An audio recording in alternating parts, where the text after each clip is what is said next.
আচ্ছা, আমরা ফেনল পড়তেছিলাম তাই তো? এখন হচ্ছে আমরা ফেনল থেকে গত লেকচার থেকে আমরা পরবর্তীতে কন্টিনিউ করতেছি। এখন হচ্ছে ফেনলের পলিমারকরণ। আচ্ছা, প্রথমে আমি বলে রাখি আজকে অনেকক্ষণ পড়াবো বলতে আমি জানি না আসলে পড়া কতক্ষণ লাগবে, কিন্তু অনেক টপিক কভার করব। মিনিমাম 3 ক্লাসে যেটা পড়াবার কথা 3 ক্লাসের পরে 1 ক্লাসে পড়াবো। আচ্ছা, ওকে। তাহলে ফেনলের পলিমারকরণ। ফেনলের পলিমারকরণটাকে বলা হয় ব্যাকেলাইট গঠন। এটাকে কি বলা হয়? ব্যাকেলাইট গঠন।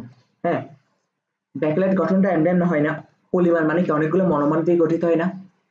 তো এখানে ব্যাকেলাইট পলিমারটা অনেকগুলো ফেনলের মনোমার আর মিথেনলের মনোমার মিলে গঠিত হবে। বুঝতে পারছি? আর এখানে ব্যাকেলাইট যেটা আছে, ব্যাকেলাইটটা নর্মালি আমাদের ইলেকট্রিক প্লাগ ইউজ করে না, ইলেকট্রিক প্লাগ সকেট ইউজ করে না, এগুলো তৈরিতে ব্যাকেলাইট গুলো ইউজ করা হয়। তারপর হচ্ছে বৈদ্যুতিক মালামাল তৈরিতে এই ব্যাকেলাইট পলিমারটা ইউজ করা হয়। হ্যাঁ, এটা অ্যাকচুয়ালি মুখস্থ করা। হ্যাঁ, মুখস্থ করার কারণ হচ্ছে যে ইয়াতে বুঝে পড়ার কিছু নেই। এখানে আমরা কি নিব? থ্রি এন সংখ্যক ফেনল নিব আর 2 এন সংখ্যক কি নিব? মিথানল নিব। মিথানলকে এভাবে লেখা যায় না? মিথানল মানে কি HCHO না? HCHO।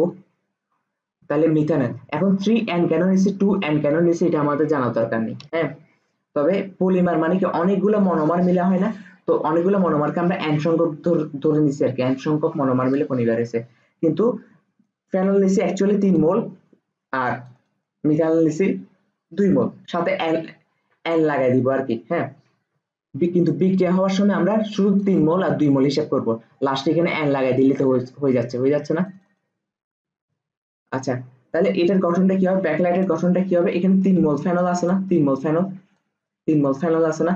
তো 3টা ফেনল লিখে ফেলবো। এই যে 3টা ফেনল লিখে ফেলছি, একটা এদিকে, একটা এদিকে, আরেকটা এদিকে।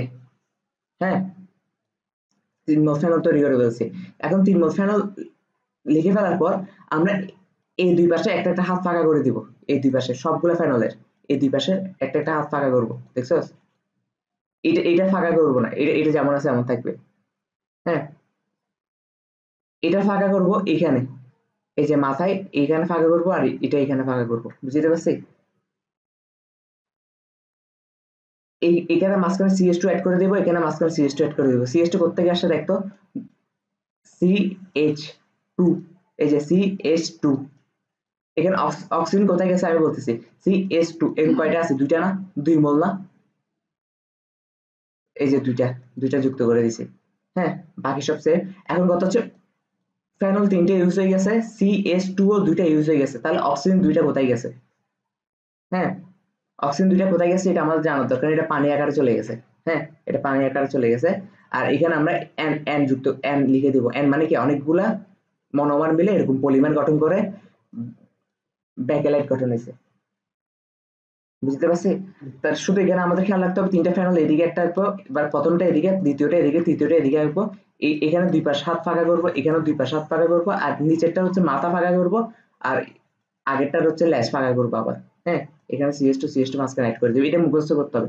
মানে আমি এভাবে মুখস্থ করছি, এখন তুই তোর ওয়েতে মুখস্থ কর।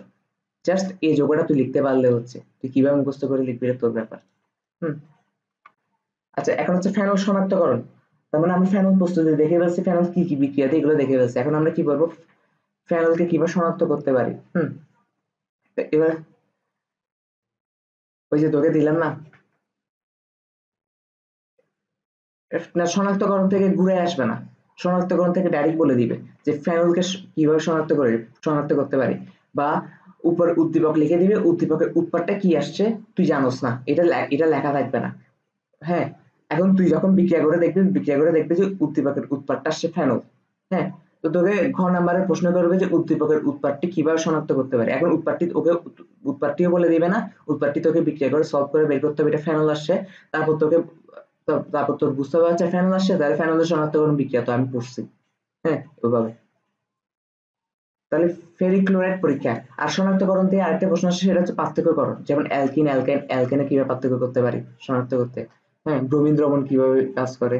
হ্যাঁ, কারণ কারণ কারণ কারণ অনেকের ক্ষেত্রে সেম শনাক্তকরণ প্রক্রিয়াটা সেমই, শুধু সময় বেশ কম হয়, একজন স্লোতে একজন বেশি দেয়, নতুবা অদক্ষেপটা অন্যরকম পড়ে। অন্য কালার অদক্ষেপ করে কিন্তু শনাক্তকরণ পরীক্ষা আছে, তখন ওই শনাক্তকরণ পরীক্ষা যাদের কমন আছে ওই কমন শনাক্তকরণ বিক্রিয়াগুলোর ক্ষেত্রে পার্থক্যকরণ করতে বলে আর কি। তাহলে ফেনল শনাক্তকরণ কিভাবে করবো? ফেনল শনাক্তকরণ ফেরিক ক্লোরাইড পরীক্ষা। কি বলবো? ফেরিক ক্লোরাইড পরীক্ষা।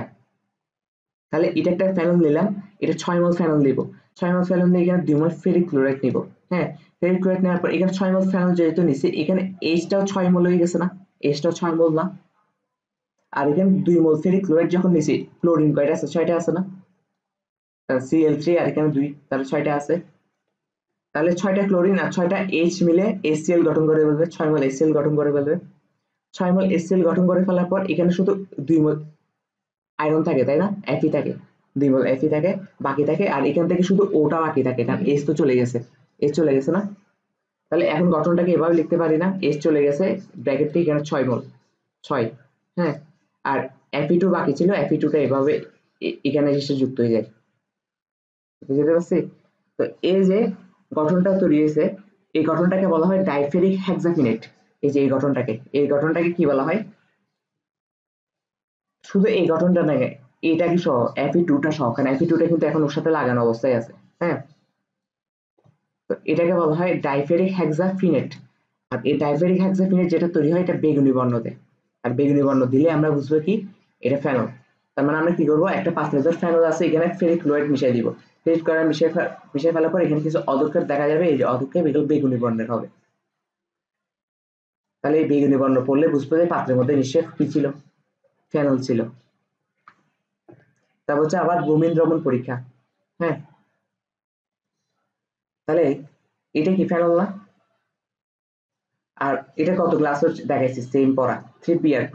হ্যাঁ, 3Br2 মানে হচ্ছে 6টা বিয়ার, 6টা বিয়ারের মধ্যে 3টা বিয়ার এই 3টা হাইড্রোজেনকে নিয়ে হাইড্রোজেন ব্রোমাইড তৈরি করে, তাহলে 3 মোল হাইড্রোজেন ব্রোমাইড তৈরি হলো। আর 3টা আরো 3টা ব্রোমিন বাকি আছে না? আরো 3টা ব্রোমিন হচ্ছে এই খালি জায়গাগুলোতে এসে যুক্ত হয়ে যাবে, কারণ হাইড্রোজেন গুলো তো ওই 3টা ব্রোমিনকে নিয়ে হাইড্রোজেন ব্রোমাইড তৈরি করে ফেলছে, তাহলে এগুলো এখন খালি হয়ে গেছে না? এই খালি জায়গায় বাকি 3টা ব্রোমিন বসে যাবে, এই যে বসে গেছে। এর ফলে কি তৈরি হবে? হলুদ বর্ণের অধিক্ষেপ তৈরি হবে। এই হলুদ বর্ণের অধিক্ষেপ তৈরি হলে আমরা বুঝবো এটা কি ফেনল। তার মানে আমরা একটা পাত্রে যদি ফেনল থাকে, ফেনলের মধ্যে যদি ব্রোমিন মিশাই, নিচে অধিক্ষেপ হিসেবে যদি হলুদ বর্ণের সৃষ্টি হয়, তাহলে আমরা বুঝবো যে কি পাত্রে নিশ্চয়ই কি ছিল, ফেনল ছিল। তারপর হচ্ছে ফেনল ও কার্বক্সিলিক অ্যাসিডের মধ্যে পার্থক্য। হ্যাঁ, এটা আসবে, এটা বেশি ইম্পর্টেন্ট। ফেনল আর কার্বক্সিলিক অ্যাসিডের মধ্যে পার্থক্য। বাইকার্বনেট পরীক্ষা দ্বারা হচ্ছে আমরা ফেনল আর কার্বক্সিলিক অ্যাসিডের মধ্যে পার্থক্য করতে পারি। এখন বাইকার্বনেট মানে কি? সোডিয়াম বাইকার্বনেট, HCO3 হচ্ছে বাইকার্বনেট, তার মানে এখানে বাইকার্বনেট হিসেবে কাকে ইউজ করবো? সোডিয়াম বাইকার্বনেট ইউজ করবো। হ্যাঁ, আর কার্বক্সিলিক অ্যাসিডের সঙ্গে কি COOH, আর ফেনলের সঙ্গে তো লাস্ট কার্যকারী মূলক হিসেবে OH থাকে। হ্যাঁ, এখন ফেনল যেটা আছে না, ফেনল হচ্ছে সোডিয়াম বাইকার্বনেটের সাথে কোনো রিঅ্যাকশন দেয় না, কোনো বুদবুদ সৃষ্টি হবে না। কিন্তু কার্বক্সিলিক অ্যাসিড যেটা আছে, এটা সোডিয়াম বাইকার্বনের সাথে মিশে কি তৈরি করে ফেলবে? CH3COO তৈরি করে ফেলবে, COO। এইচটা কোথায় চলে যাবে? এইচটা হচ্ছে যে ইয়াকে কার্বন ডাইঅক্সাইড থেকে একটা অক্সিজেন আলাদা হবে, সরি CO3 থেকে একটা অক্সিজেন আলাদা হবে, আর এখানে একটা এইচ আছে, তাহলে AH আর AH মিলে H2 হইছে, আর CO3 থেকে একটা অক্সিজেনকে নিয়ে পানি তৈরি করে ফেলছে। হ্যাঁ, আর CO3 থেকে যেহেতু একটা অক্সিজেন চলে গেছে, তাহলে এখন আছে কি CO2 না? এই CO2টা, আর এই CO2টা একটু গ্যাসীয় আকারে উপরে বুদবুদ সৃষ্টি করে উঠার সময়।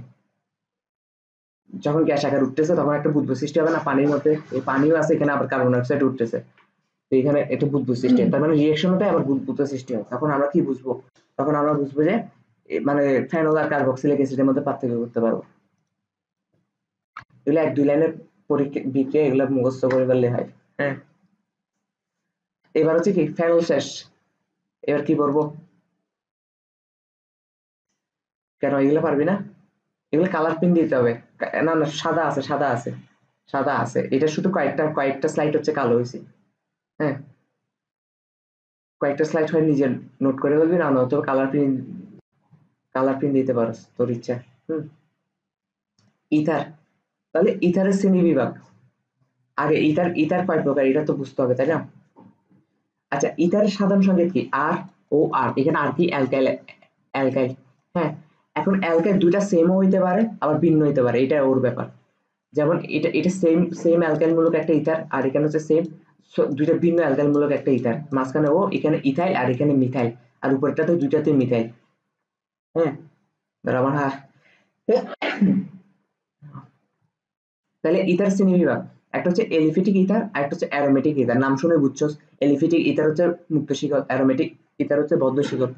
হ্যাঁ, এখন এলিফ্যাটিক ইথারকে আবার দুই ভাগে ভাগ করা হয়েছে, মুক্ত শিকল, বদ্ধ শিকল।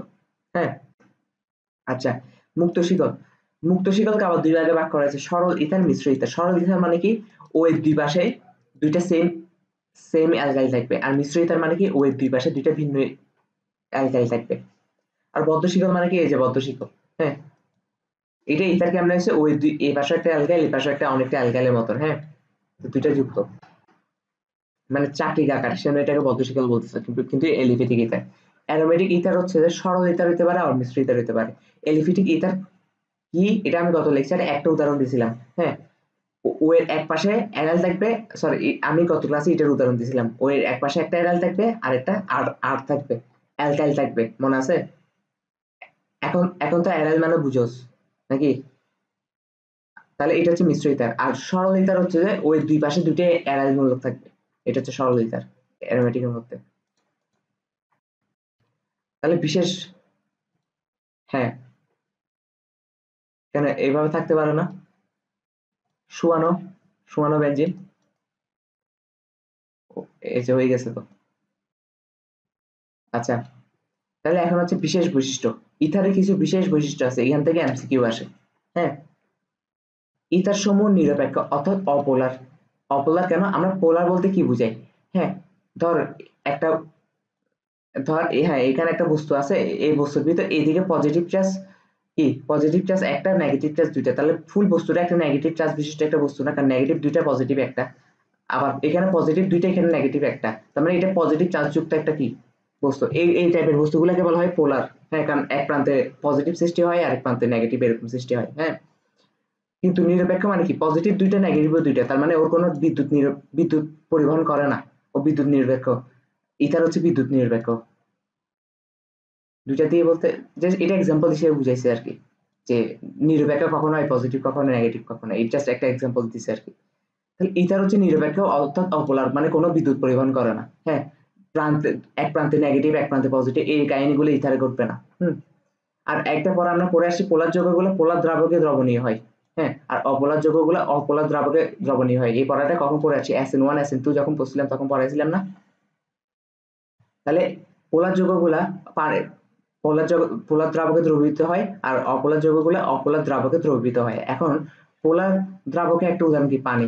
কিন্তু ইথার কি, ইথার কি, ইথার একটা অপোলার না, অপোলার যৌগ না? তো অপোলার যৌগ হইলে ও অপোলার দ্রাবকে দ্রবণীয় হবে। অপোলার দ্রাবক কোনগুলা, নর্মালি জৈব দ্রাবক যেগুলো আছে, জৈব দ্রাবক ওইগুলো হচ্ছে অপোলার দ্রাবক। হ্যাঁ, তাহলে ইথার সমূহ জৈব দ্রাবকে দ্রবণীয় কিন্তু পানিতে অদ্রবণীয়। ওকে, তারপর ইথার পানি অপেক্ষা হালকা। ইথার কি, পানি অপেক্ষা হালকা। পানি অপেক্ষা কেন হালকা, কারণ ইথারের ঘনত্ব রো অফ ইথার পানির ঘনত্ব থেকে কম হয়। হ্যাঁ, এখন আমরা কি জানি, rho is equal M by B না? এখন এখানে যেহেতু বি এর কোনো কাজ হচ্ছে না, তাহলে বি কে আমরা কনস্ট্যান্ট ধরে ফেলি। তাহলে আমরা কি দেখতেছি, রো কমলে এমও কমে, রো বাড়লে এমও বাড়ে। হ্যাঁ, তাহলে ইথার রোই যেহেতু কম, তাহলে ভরটাও পানির থেকে কম হবে না? তাহলে ইথার পানি অপেক্ষা হালকা। তারপর হচ্ছে আরেকটা বৈশিষ্ট্য আছে, এইগুলো এই বৈশিষ্ট্যগুলো পড়াই হয়েছে এখানে, 3 নাম্বার একটা বৈশিষ্ট্য অ্যাড করা হয়েছে এখানে। হুম, মোস্ট ইম্পর্টেন্ট এই 3 নাম্বার বৈশিষ্ট্যটা থেকে হচ্ছে কি এমসিকিউ আসে, অনেকবার এমসিকিউ আসে। এখানে প্রশ্ন অনেকভাবে করতে পারে, বলবে যে ইথারের মধ্যে কার্বনের কোন ধরনের সংকরায়ন ঘটে, এটা একটা আসবে। আরেকটা আসতে পারে, ইথারের মধ্যে অক্সিজেনের মধ্যে কোন ধরনের সংকরায়ন ঘটে। হুম, আচ্ছা, আমরা যদি নর্মাল একটা ইথারের কথা চিন্তা করি, অক্সিজেন দুই পাশে এক, সব থেকে কম সংখ্যক অ্যালকাইল হলো কোনটা, CH3 না? তাহলে সব থেকে কম সংখ্যক CH3 টা নিলাম, আর এই পাশেও CH3 টা নিলাম। হ্যাঁ, মানে মিথাইল মূলক নিছি, সব থেকে ছোট অ্যালকাইল মূলক কোনটা, মিথাইল না? তো নর্মালি আমরা ইথার বলতে বুঝবো ওই দুই পাশে দুইটা মিথাইল। হ্যাঁ, কিছু বলা না থাকলে, আমরা ইথার বলতে কি বুঝবো? কিছু যদি প্রশ্নে বলা না থাকে, শুধু ইথার বলা থাকে, হ্যাঁ, আমরা ধরে নিব ওই দুই পাশে দুইটা মিথাইল অ্যালকাইল হিসেবে দুইটা মিথাইল আছে, হ্যাঁ, আর মিথাইলই সব থেকে ছোট অ্যালকাইল মূলক। এখন সংকরায়ন বের করার সূত্র কি? স্টেরিক নাম্বার দিয়ে সিগমা বন্ড প্লাস মুক্ত জোর সংখ্যা, এগুলো পড়াইছি না? আচ্ছা, এখন আমরা যদি বলে কার্বনের মধ্যে কি আছে, কার্বনের মধ্যে কোন ধরনের সংকরায়ন করছে ইথারের মধ্যে, কার্বনে কি কোনো মুক্ত জোর ইলেকট্রন আছে? নাই। হ্যাঁ, তার মানে কি ওর যতগুলো সিগমা বন্ড আছে ওটাই তার সংকরায়ন হবে, তাই না? তাহলে দেখতো সিগমা বন্ড কয়টা আছে? একটা, দুইটা, তিনটা, চারটা। তাহলে চারটা সিগমা বন্ড আছে, তার মানে sp3 হবে না, কারণ s একটা, p তিনটা, চারটা sp3।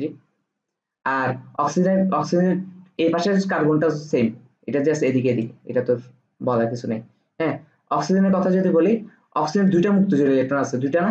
দেখ, একটা, দুইটা, তাহলে দুইটা মুক্তজোড়ী ইলেকট্রন আছে। আর সিগমা বন্ড আছে কয়টা? একটা, দুইটা, তাহলে অক্সিজেনের চার, তার মানে কি sp3 সংকরায়ন। এই ধারে অক্সিজেন পরমাণুটি sp3 সংকরায়িত, বুঝতে পারছি? দেখি বলতে এইগুলো সিগমা বন্ড কেন, এগুলো পাই বন্ড না কেন? আমি দেখি কেমনে বুঝছি এগুলো সিগমা বন্ড।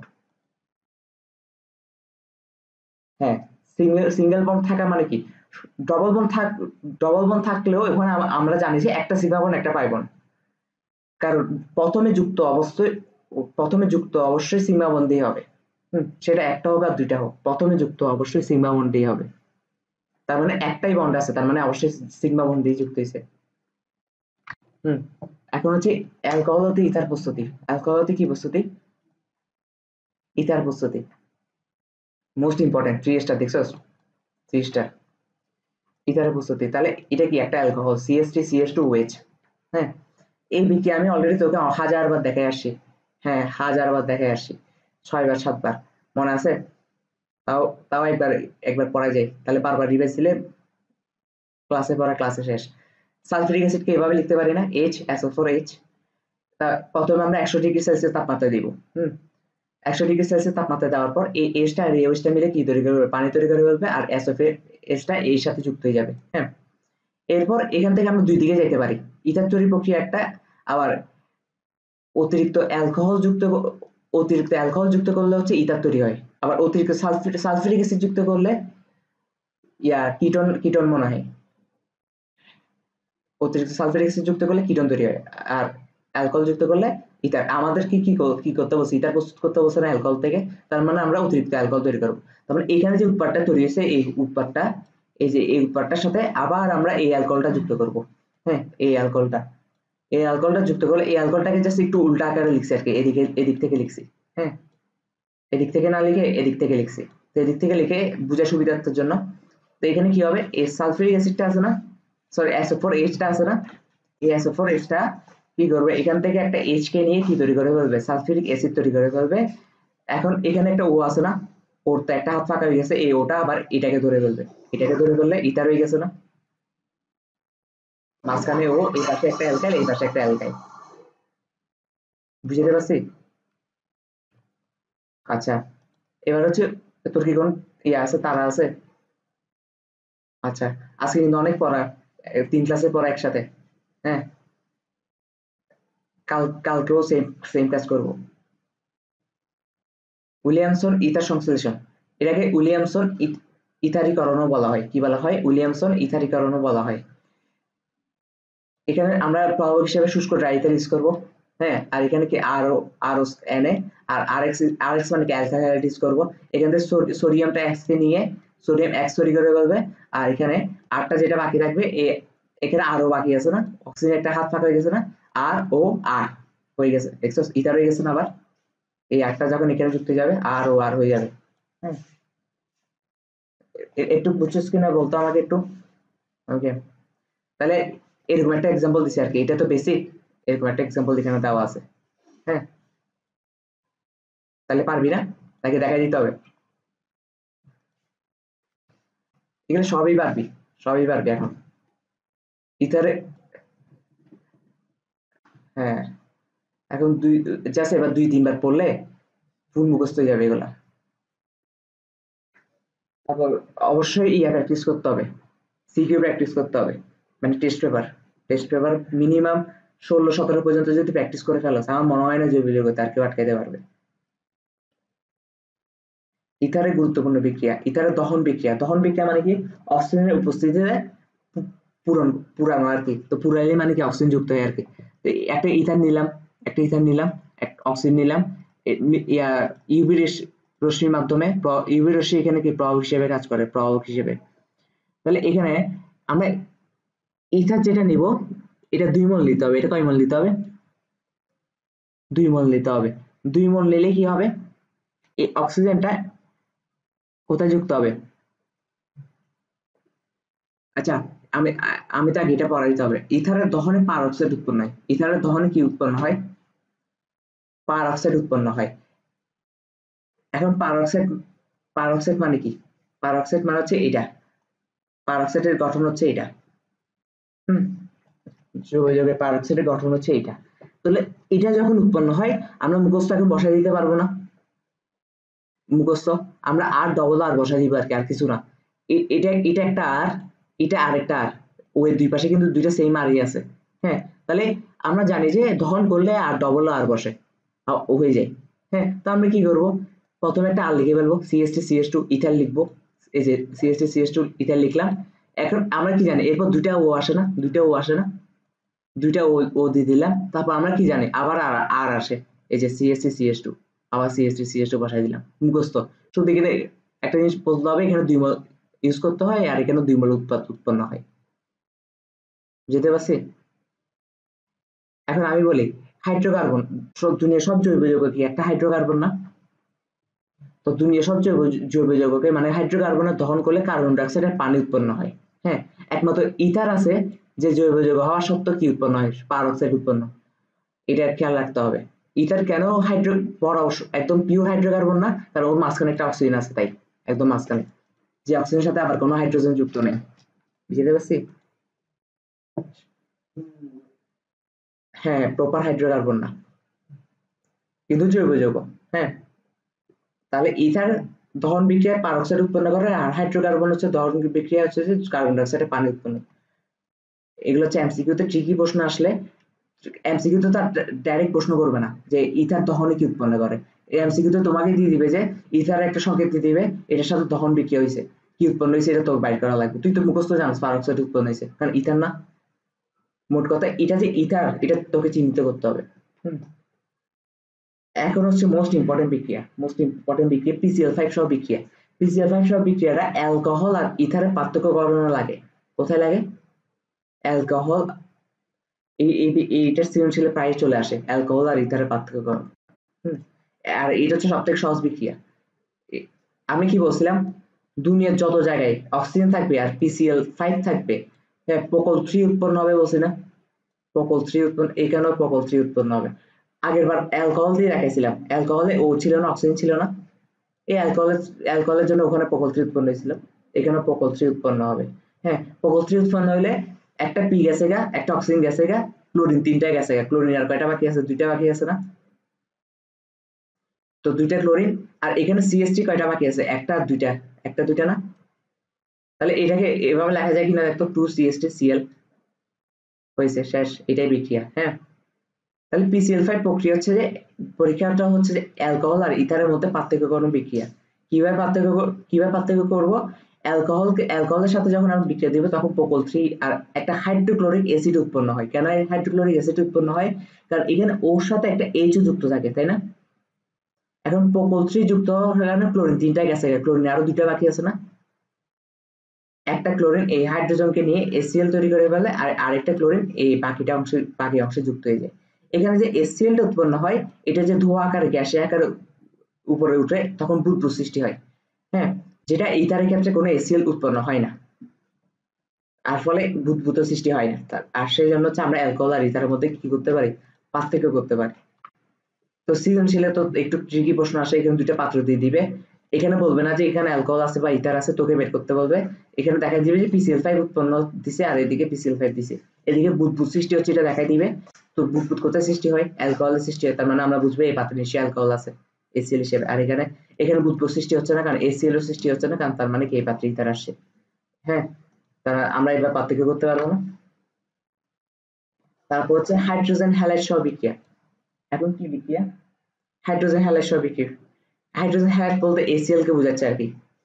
হ্যাঁ, তাহলে এখন এখানে দুইটা কাজ হইতে পারে। ইথার তো দুই রকম হইতে পারে, একটা আর ও আর, আর একটা আর ও আর ড্যাশ। আর ও আর বলতে কি বোঝাচ্ছে, অক্সিজেন দুই পাশে দুইটা সেম অ্যালকাইল আছে। আর ও আর ড্যাশ বলতে কি বোঝাচ্ছে, ও এর দুই পাশে দুইটা ভিন্ন অ্যালকাইল আছে। তো আমরা দুইটার ক্ষেত্রে দেখি, এই প্রথমটা হচ্ছে দুইটা ভিন্ন অ্যালকাইল, একটা ইথাইল নিছি আর একটা মিথাইল নিছি, মাঝখানে অক্সিজেন। হ্যাঁ, তো এটার সাথে যখন আমরা হাইড্রোক্লোরিক অ্যাসিডে বিক্রিয়া দিব, তখন কি হবে, তখন হবে যে ইয়াতে কি বলে, এই অক্সিজেন এসে একটা এইচ যুক্ত হবে, আর এখানে সিএসটি একটা ক্লোরিনকে নিয়ে সিএসটি ক্লোরিন তৈরি করবে। এখন আমার কথা হচ্ছে যে তুই কেমনে বুঝবি যে এমনও তো হইতে পারতো যে সিএসটি ও একটু অংশ আলাদা হয়েছে, এই ওর সাথে যুক্ত হয়েছে এইচ, হইতে পারতো না? কিন্তু এখানে দেখা গেছে কি, একটু অংশ আলাদা হয়েছে, এই ওর সাথে এ যুক্ত হয়েছে, বাকি সিএসটি যেটা আছে, বাকি সিএসটি যেটা আছে এটার সাথে সিএলটা যুক্ত হয়েছে, তাই না? তো কোনটার সাথে কোনটা যুক্ত হবে এটা কেমনে বুঝবো? এটা একদম ইজি জিনিস। হ্যাঁ, নোট, যে বড় সে অক্সিজেনকে নিবে, যে বড় সে অক্সিজেনকে নিবে। ইথাইল আর মিথাইলের মধ্যে বড় কোনটা? ইথাইল বড় না? তাহলে হ্যাঁ, তাহলে আমাদের তেল দেওয়া, তাহলে ইথাইল অক্সিজেনকে নিয়ে আলাদা হবে, আর ইথাইল যখন অক্সিজেনকে নিয়ে আলাদা হয়েছে, এই অক্সিজেনের সাথে হাইড্রোজেনটা যুক্ত হয়ে অ্যালকোহল তৈরি করে ফেলবে। আর বাকি অংশে কি, সিএসটি যেটা বাকি থাকে, ছোট অংশ যেটা বাকি থাকে, এটা ক্লোরিনকে নিয়ে ক্লোরিনের সাথে যুক্ত হবে। আর যদি ওই দুই পাশে দুইটা সেম থাকে, তাহলে আমাদের এত মাথা খাওয়ার দরকার নেই, যে কোনো একটা ক্লোরিন নেবে, আর যে কোনো একটা ক্লোরিনের সাথে যুক্ত হবে, যে কোনো একটা ওএইচ এর সাথে যুক্ত হবে। বুঝতে পারছি? ও আলাদা হইতে পারে অক্সিজেন নিয়ে, ও আলাদা হইতে পারে অক্সিজেন নিয়ে, আলটিমেটলি সে রেজাল্ট তো সেমই আসবে, সেম আসবে না? এখান থেকে হাইড্রোজেন একটা অক্সিজেনের সাথে যুক্ত হয়ে অ্যালকোহল তৈরি করে ফেলবে, আর এখানে হচ্ছে কি, সিএসসিএল। তার মানে এখান থেকে আমরা শুধু বিক্রিয়াটা পড়ে গেলে হবে না, সেই জন্য তুমি গত পরীক্ষা খারাপ করছো। আমি তো এখান থেকে একটা প্রশ্ন দিয়ে দিতে পারি, ইথার থেকে অ্যালকোহল তৈরি করো। এখন তুই তো জানোস না যে কি রে, এখান থেকে অ্যালকোহল প্রস্তুত হয়েছে, আমি খেয়ালই করি নাই, বিক্রিয়াটা just পড়ে গেছে, বুঝে বুঝে পড়ে গেছে। কারণ এখান থেকে তো ইথার থেকে অ্যালকোহল প্রস্তুত হয়েছে না।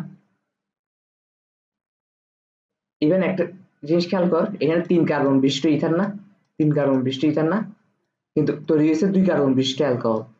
এখানে 2 কার্বন বিশিষ্ট ইথার ছিল, এখানে তৈরি হয়েছে 1 কার্বন বিশিষ্ট অ্যালকোহল। এগুলো সব খেয়াল করতে হবে। হ্যাঁ, মোট কথা এগুলো খেয়াল করার উপায় কি, আমরা যখন পড়বো আমাদের মাথায় রাখতে হবে, আমরা যাই পড়তেছি সবগুলো কোনো না কোনো একটা কিছু মানে বিক্রিয়াতে কোনো না কিছু প্রস্তুত হচ্ছে। হ্যাঁ, কিছু না কিছু একটা প্রস্তুত হচ্ছে, কি প্রস্তুত হচ্ছে এটা আমাদের খেয়াল রাখতে হবে সব বিক্রিয়া। এবার হচ্ছে অ্যাসাইল ক্লোরাইড সহ বিক্রিয়া। অ্যাসাইল ক্লোরাইড একদম ইজি। এটা কি অ্যাসাইল ক্লোরাইডের সংকেত না? এটা গত ক্লাসে দেখাচ্ছি, আর সি ডবল বন্ড ও ক্লোরিন। এখান থেকে ক্লোরিনটা জাস্ট আলাদা হয়ে যায়, আর একটু অংশ আলাদা হয়ে যায়। হ্যাঁ, তো এখানে আমরা কি বলছিলাম, সেম সেম জিনিস। ইথাইল আর মিথাইলের মধ্যে বড় কোনটা? ইথাইল না? তাহলে ইথাইল হচ্ছে অক্সিজেনকে নিয়ে আলাদা হবে, আর ছোট অংশ যেটা আছে এটা অলওয়েজ ক্লোরিনকে নিয়ে আলাদা হয়ে যায়, ওই যে অলওয়েজ ক্লোরিনকে নিয়ে আলাদা হবে। হ্যাঁ, ওই ক্লোরিন কই গেল? ও, এই যে সিএসটিসিএল, বুঝতে পারছি, সিএসটিসিএল ছোট অংশটা অলওয়েজ ক্লোরিনকে নিয়ে আলাদা হয়ে সিএসটিসিএল তৈরি করে ফেলবে।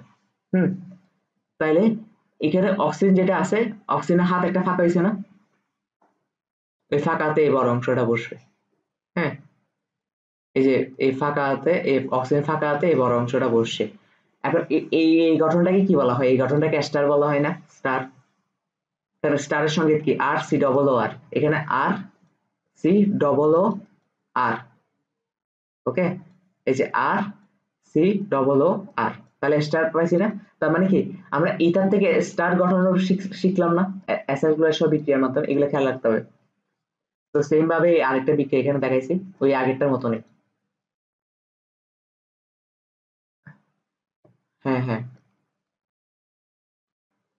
এবার হচ্ছে ইথার শনাক্তকরণ বিক্রিয়া। একটা হচ্ছে পিসিএল5 সহ বিক্রিয়া, তো দেখাচ্ছি ইথার শনাক্তকরণ, তাই না? আর একটা হচ্ছে অক্সোনিয়াম লবণ। অক্সোনিয়াম লবণটা আসে না নরমালি, এটা আসে না, তো আমি পড়াই দিচ্ছি কারণ এটা সহজ আছে। মেইনলি আসে পিসিএল5 সহ বিক্রিয়াটা। দেখো ইথারকে এভাবে লেখা যায় কিনা, একটা ইথারকে সিএস3 সিএস2 ও সিএস2 সিএস3, এটাকে এবার লেখা যায় কিনা দেখতো, কারণ CH2 CH2 দুইটা আছে না, তাহলে এটাকে 2 আর এখানে O, তাহলে ইথারের আরেকটা সংকেত হচ্ছে এরকম, এভাবে লেখা যায়। তো এটার সাথে যখন আমরা সালফিউরিক অ্যাসিডে বিক্রিয়া দিব, আর বরফ শীতল প্রক্রিয়া 0°C টেম্পারেচার, 0°C টেম্পারেচার কি বরফ থাকে না, পানি বরফ আকারে থাকে না, তো এটাকে বরফ শীতল তাপমাত্রা বলে আর কি। হ্যাঁ, এখানে এখানে সালফিউরিক অ্যাসিডে H+ আর SO4 H- আকারে থাকে না, এখানে H+টা এখানে অক্সিজেনের সাথে যুক্ত হয়ে জাস্ট OH তৈরি করে ফেলবে, এটাকে আমরা ব্র্যাকেটটি ক্লোজ করে দিব। হ্যাঁ, আর বাকি SO4টা এটার সাথে থাকবে, ব্র্যাকেটের বাইরে থাকবে। হ্যাঁ, আর এখন আমরা পজিটিভ প্রান্ত আর নেগেটিভ প্রান্ত চিহ্নিত করে দিতে পারি, এটা আমাদের ইচ্ছা, না দিলে সমস্যা নেই। এটাকে বলা হয় অক্সোনিয়াম লবণ। হ্যাঁ, তো অক্সোনিয়াম লবণ হয়েছে তো কি, এটা যে ইথার শনাক্ত কেমনে করবো? অক্সোনিয়াম, এবার যদি আবার অক্সোনিয়াম লবণ যেটা তৈরি হয়েছে না, এটা হচ্ছে অনেক স্থায়ী যৌগ। এই অক্সোনিয়াম লবণের সাথে যখন আমরা পুনরায় আবার পানির বিক্রিয়া দিব, আবার ওই ইথারটাই তৈরি হয়ে যাবে, তখন আমরা ইথার শনাক্ত করতে পারবো। বুঝতে পারছি? এই যে অক্সোনিয়াম লবণে যদি পানি যুক্ত করা হয়, তবে আবার পুনরায় ইথার সালফিউরিক অ্যাসিড তৈরি হয়।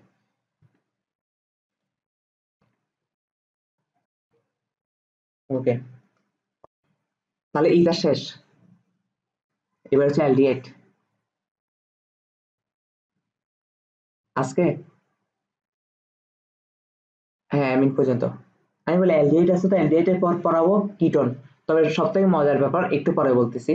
হ্যাঁ, অ্যালডিহাইডের পর পড়াবো কিটোন, কিটোনের পর হচ্ছে অ্যামিন, অ্যামিনের পর হচ্ছে কার্বক্সিলিক অ্যাসিড, তারপর হচ্ছে জৈব যৌগ, মোটামুটি তো শেষ। এরপর হচ্ছে যে পলিমারকরণ, পলিমারকরণ মেবি সিলেবাসে নেই, তাও পড়াই দিব। হ্যাঁ, কারণ 2-3, হ্যাঁ হ্যাঁ, 2-3 লেকচারের জন্য হুদায় জমা রেখে লাভ নেই। শেষ করতেছি জৈব যৌগ, কিন্তু কোনো কিছু বাদ রাখিনি, সবই পড়াই ফেলছি। আচ্ছা, তারপর হচ্ছে এখন মজার কথাটা হচ্ছে এটা, এখন তো আসতে পারে অ্যালডিহাইডের পর আবার কিটোন পড়বো। হ্যাঁ, মজার ব্যাপার হচ্ছে অ্যালডিহাইড পড়লে তুই কিটোনও পারবি। হ্যাঁ, এই যে অ্যালডিহাইড আর কিটোনের প্রস্তুতি আর বিক্রিয়া যেগুলো আছে না, এগুলো সেম, 80% সেম, 80% সেম, 20% একটু এদিক সেদিক। হ্যাঁ, একটু এদিক সেদিক। কার আছে, একটা আছে পাবি। ওই যে অ্যালকিন থেকে অ্যালকিনকে ওজনীকরণ করলে অ্যালডিহাইড, অ্যালডিহাইডের ওই সেম বিক্রিয়াগুলো আবার পাবি তো। তাহলে কার্বনিক, আমাদেরকে অ্যালডিহাইড আর কিটোন এগুলো বুঝার আগে আমাদেরকে কার্বনিক মূলক একটা বুঝতে হবে। কার্বনিক মূলক বলতে কি বোঝায়? কার্বনিক মূলক বলতে বোঝাচ্ছি যে যৌগের মধ্যে, যে যৌগের ভিতর C+O এই স্ট্রাকচারটা থাকবে, ওই যৌগটা একটা কার্বনিক যৌগ। হ্যাঁ, আর C+O এই একটু অংশকে আমরা বলতেছি কার্বনিক মূলক। হ্যাঁ, এখন কার্বনিক মূলক কোথায় কোথায় থাকে? অ্যালডিহাইডে থাকে না, অ্যালডিহাইডে থাকে, কিটোনে থাকে না, কার্বক্সিলিক অ্যাসিডে থাকে না, এই যে C+OH, C+O, আর এই পাশে কি থাকতে সেটা তো ম্যাটার নেই, এই পাশে অ্যালকাইল থাকে, নতুবা হাইড্রোজেন একটা যুক্ত থাকে আর কি, হাত পূরণ করার জন্য। হুম, তারপর স্টারে থাকে, তারপর অ্যাসিড অ্যানহাইড্রেটে থাকে, অ্যামাইডে থাকে, অ্যাসিটাইল ক্লোরাইডে থাকে। দুনিয়ার যত এই যৌগগুলোর মধ্যে কার্বনিক মূলক যেহেতু আছে, এই যৌগগুলোর বিক্রিয়ার প্রস্তুতিকরণও অনেকটা সেমই হবে। হ্যাঁ, শুধু অ্যালডিহাইডের সময় অ্যালডিহাইডের মতন করে বিক্রিয়াটা দেবো, কিটোনের সময় কিটোনের মতন হিসাব করে বিক্রিয়াটা দেবো, কিন্তু বিক্রিয়ার সিস্টেম বা মেকানিজমটা সেম। হ্যাঁ, অ্যালডিহাইডের সবথেকে ক্ষুদ্রতম সদস্য হচ্ছে মিথানল বা ফর্মালডিহাইড, HCHO, স্বাভাবিক, এটা তো আমরা জানি। হ্যাঁ, সবথেকে ছোট এটা না, মিথানল, তারপর ইথানল, তারপর প্রোপানল। হ্যাঁ, এখন হচ্ছে অ্যালডিহাইড শ্রেণী বিভাগ, এই শ্রেণী বিভাগ গুলো সবগুলো দেখলে তো দেখলে বুঝে। অ্যালিফেটিক অ্যালডিহাইড মানে কি, এবার মুক্ত শিকল গুলো আর কি। অ্যারোমেটিক অ্যালডিহাইড হচ্ছে এইটা CHO, মানে বেঞ্জিন স্ট্রাকচারের মধ্যে যেটা থাকে। হ্যাঁ, তারপর গঠন অনুসারে আবার সম্পৃক্ত অ্যালডিহাইড, অসম্পৃক্ত অ্যালডিহাইড। সম্পৃক্ত অ্যালডিহাইডের সবগুলো সিঙ্গেল বন্ড থাকবে, অসম্পৃক্ত অ্যালডিহাইডে অবশ্যই ডাবল বন্ড বা ট্রিপল বন্ড থাকবে। এবার হচ্ছে এগুলো সব পড়াই আসছি আমি। হ্যাঁ, অলরেডি পড়াই আসি। অ্যালকোহলের জারণ মনে আছে? অ্যালকোহলের জারণ আমরা পড়াই আসছিলাম, অ্যালকোহল যখন পড়াইছি। তো 1 degree 2 degree, 1 degree 2 degree 3 degree অ্যালকোহলের মধ্যে পার্থক্যকরণ বিক্রিয়া। ওই যে অ্যালকোহলের পার্থক্যকরণ বিক্রিয়া পড়াইছিলাম না লুকাস বিকারকের দ্বারা, তারপর অ্যালকোহল জারণ বিজারণ দ্বারা। আমি বলছিলাম যে অ্যালকোহল জারণ বিক্রিয়াটা একটু কঠিন। হ্যাঁ, ওইটাই আবার আসি আর কি, যদি এত কঠিন ছিল না। হ্যাঁ, আমরা একটা কথা কি জানি, 1 ডিগ্রি অ্যালকোহলকে চালন করলে অ্যালডিহাইড পাওয়া যায়, আর 2 ডিগ্রি অ্যালকোহলকে চালন করলে কি পাওয়া যায়, কিটোন পাওয়া যায়। হ্যাঁ, তো কেমনে পাওয়া যায়, আমরা একটা 1 ডিগ্রি অ্যালকোহল নিই, 1 ডিগ্রি অ্যালকোহল নিলে কি দেখা যাচ্ছে, এটা এটা কেন 1 ডিগ্রি দেখে আমাকে বুঝে বলতো, এতদিন যদি না বুঝোস তাহলে তো মাইর দেওয়া উচিত।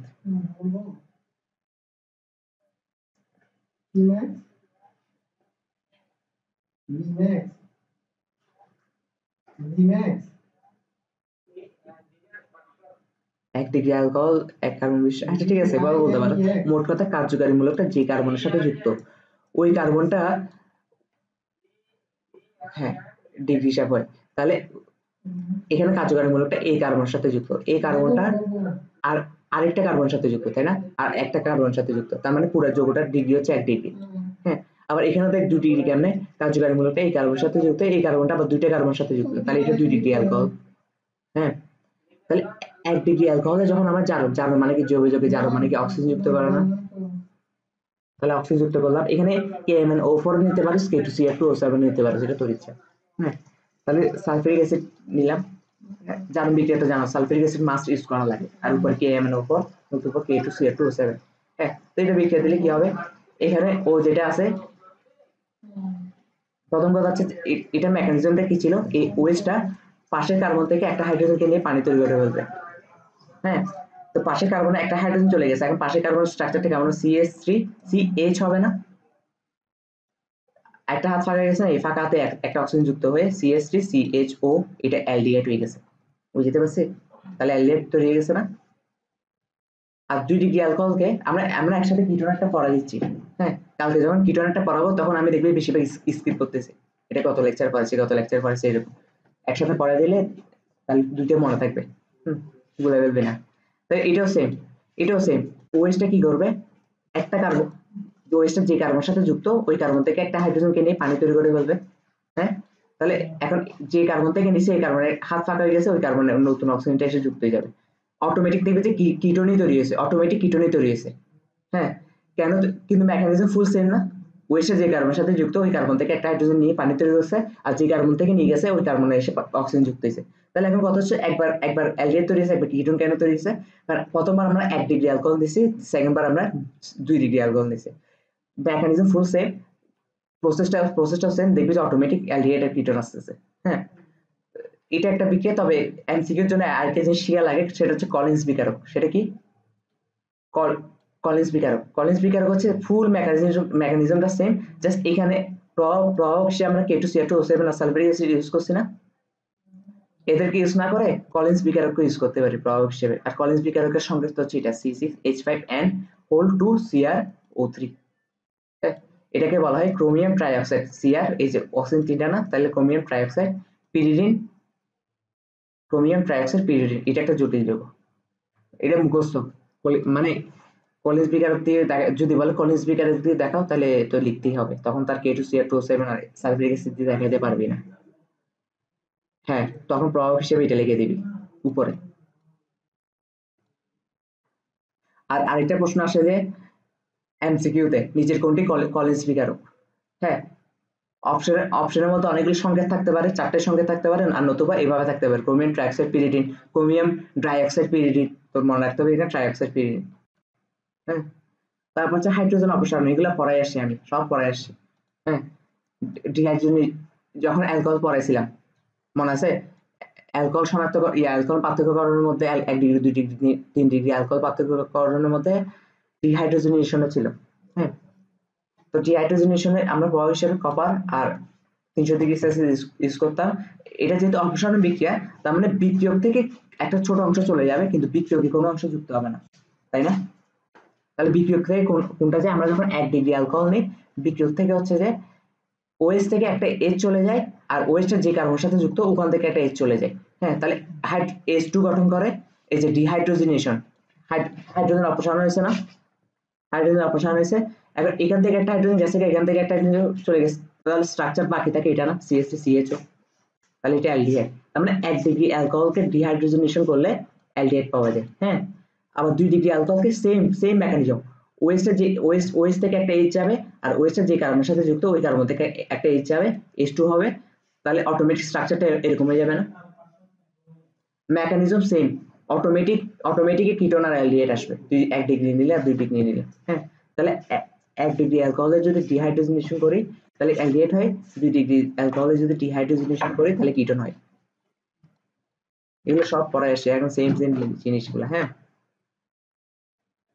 আচ্ছা, এখন হচ্ছে আরেকটা জিনিস, বেনজালডিহাইড গঠন করতে হয় মাঝে মাঝে। আমরা কি নিব, আমরা আমরা হচ্ছে একটা ফিনাইল মিথানল নিব। এটা কি মিথানল না? আর আমরা অ্যারাইল মূলককে ফিনাইল ডাকি, মনে আছে? এসোস্টারকে ফিনাইলও ডাকি, অ্যারাইল মূলক বা ফিনাইল। তো ফিনাইল আর এখানে কি মিথানল না, কারণ একটা কার্বন আছে জাস্ট, এটা মিথানল। তাহলে ফিনাইল মিথানল। এখানে যদি আবার আমরা কপার আর 300 ডিগ্রি সেলসিয়াস, সেম স্ট্রাকচার, ও থেকে একটা হাইড্রোজেন চলে যাবে, আরেকটা যাবে ওয়েস্টের যে কার্বনের সাথে যুক্ত আছে ওখান থেকে একটা হাইড্রোজেন চলে যাবে, তাহলে H2 গঠন হবে। তাহলে এটা অটোমেটিক CHO হয়ে যাবে না, শুধু বাকি থাকবে CH। এটা হচ্ছে বেনজালডিহাইড গঠনের প্রক্রিয়া। আবার আরেকটা আছে ফিনাইল ইথানল তৈরি করতে। ওই ক্ষেত্রে আমরা কি নিব, ওই ক্ষেত্রে আমরা এটা 1 ডিগ্রি ফিনাইল 1 ডিগ্রি দিছি না, ওয়েস্টের যে কার্বনের সাথে যুক্ত, সেই কার্বনের সাথে এই একটা কার্বন যুক্ত আছে না, কিন্তু এখন দেখ ওয়েস্টের যে কার্বনের সাথে যুক্ত সেই কার্বনের সাথে এই একটা কার্বন যুক্ত আছে, এইদিকে একটা কার্বন আছে। আমরা কি জানি 2 ডিগ্রি ইয়া নিলে, অ্যালকোহল নিলে এটা অটোমেটিক কিটোন তৈরি হবে না ডিহাইড্রোজেনেশন প্রক্রিয়া করলে। তাহলে এটাও কি 2 ডিগ্রি অ্যালকোহল নিছি না অনেকটা। এখন এখান থেকে একটা H যাবে, আর ওয়েস্টের যে কার্বনের সাথে যুক্ত সেই কার্বন থেকে একটা H যাবে, আবার H2 গঠন হয়েছে। অটোমেটিক গঠনটা এরকম দেখাবে না, H3C, C double bond O, আর C ডাবল বন্ড O মানে কি, এটা কিটোন না? তার মানে কি এটা ফিনাইল ইথানলের সংকেত, বুঝতে পারছিস? তার মানে ফিনাইল ইথানল তৈরি করতে বললে পারবি তো। এবার হচ্ছে অ্যালডিহাইডের কি গেল প্রস্তুতি, তো এখনো করতেছি। অ্যালকাইন থেকে অ্যালডিহাইড প্রস্তুতি, এগুলো পড়ে আসছো সব। হ্যাঁ, অ্যালকাইন থেকে অ্যালডিহাইড প্রস্তুতি করার প্রক্রিয়াটা হচ্ছে যে প্রথমে অ্যালকাইনকে আমরা অ্যালকিনে কনভার্ট করব। অ্যালকিনে কনভার্ট করার পর ওই যে ওজোনাইন করে ফেললে কি হচ্ছে, অ্যালডিহাইড হচ্ছে। হ্যাঁ, এখন অ্যালকাইন থেকে অ্যালকিনে কিভাবে কনভার্ট করবো, এটা দুইটা প্রক্রিয়া ছিল, মনে আছে? তুই কিন্তু রিসেন্টলি পরীক্ষা দিছিস। অ্যালকাইন থেকে অ্যালকিনে কনভার্ট করা, একটা হচ্ছে রোজেনমুন বিজারণ দ্বারা, আরেকটা হচ্ছে হাইড্রোজেন সংযোজন দ্বারা। হাইড্রোজেন সংযোজন বিক্রিয়াটা তো কোনো বুঝাবার কিছু নেই, এটা তো আমি বুকে হাত থেকে বলতে পারি এটা তো প্রিয় বিক্রিয়া, এটা তো প্রিয় বিক্রিয়া না, সবসময় পারবি। কারণ এখানে প্রভাব প্রভাব কি ইউজ করা হয়, টেম্পারেচার কত ইউজ করা, এটা মানে না না পড়লেও মুখস্থ এখন, তাই না? নিকেল আর 180 ডিগ্রি সেলসিয়াস থেকে 200 ডিগ্রি সেলসিয়াস, আর এখানে এই হাইড্রোজেন এখানে একটা যুক্ত হয় এখানে একটা যুক্ত হয়, তাহলে হাত মাঝখানে একটা ভেঙে দুইটা হয়ে যায়। হ্যাঁ, কারণ এই কার্বন একটা হাত দিয়ে একটা হাইড্রোজেনকে ধরে, এই কার্বন একটা হাত দিয়ে একটা হাইড্রোজেনকে ধরে, তাহলে হাত একটা চলে যাবে না, দুই কার্বন থেকে একটা একটা করে। এটা হাইড্রোজেন সংযোজন বিক্রিয়া। আরেকটা হচ্ছে রোজেনমুন বিজারণ দ্বারা। রোজেনমুন বিজারণ প্রক্রিয়াটা কিন্তু অনেকটা হাইড্রোজেন সংযোজন বিক্রিয়ায়, শুধু এখানে প্রভাব হিসেবে প্যালেডিয়াম আর হচ্ছে যে কি বেরিলিয়াম সালফেট ইউজ করা হয় যে, আর আগে যেখানে H2 ইউজ করা হইতো, H2 টাকে ডাইরেক্ট H2 হিসেবে না লিখে 2 মোল জাইমন অক্সিজেন, বাকি প্রক্রিয়া সেম না? তার মানে অ্যালকেন থেকে অ্যালকিন প্রস্তুত করতে পারছি, এখন অ্যালকিন থেকে আমরা অ্যালডিহাইড প্রস্তুত করতে পারবো না কেন? ওজোনাইন করে দিলে তো হচ্ছে, পারবি না? এটা রিসেন্টলি তুই পরীক্ষা দিছিস, পারার কথা, পারার কথা নাকি নাকি তবে একটা জিনিস খেয়াল রাখতে হবে, আমরা এখানে অ্যালকিন যত কার্বন নিচ্ছি উৎপাদ হিসেবে অ্যালডিহাইড কিন্তু এর থেকে কম সংখ্যক পাচ্ছি। তাহলে আমাদেরকে যদি বলে ইয়া তৈরি করো, মিথানেল প্রস্তুত করো, মিথানেল অ্যালডিহাইড মিথানেল প্রস্তুত করো, তাহলে আমরা চোখ বন্ধ করে বলতে পারবো মিথানেল প্রস্তুত করতে বলছে, তার মানে এক কার্বন বেশি বিশিষ্ট অ্যালকিন নিতে হবে। হ্যাঁ, তাহলে আমরা নিতে হবে যে ইথিন, আমরা কাকে নিব, ইথিন, ইথিনকে নিলে মিথানেল পাবো। হ্যাঁ, তো এই আর কি, এগুলো তো পারার কথা নাকি? আচ্ছা, পারলে অ্যালডিহাইড তৈরিতে পারছস, এটা পারছস। মেথড 1, এটা হচ্ছে কি মেথড 1। হ্যাঁ, মেথড 2 আরেকটা প্রক্রিয়া আছে, অ্যালকাইনের সাথে আমরা পানি যুক্ত করে, কার সাথে, অ্যালকাইনের সাথে। এটা তো অ্যালকিন থেকে প্রস্তুত করা শিখছি। হ্যাঁ, এখন অ্যালকাইন থেকে আরেকটা উপায় আছে, অ্যালকাইন থেকে সরাসরি কি অ্যালডিহাইড তৈরি করা।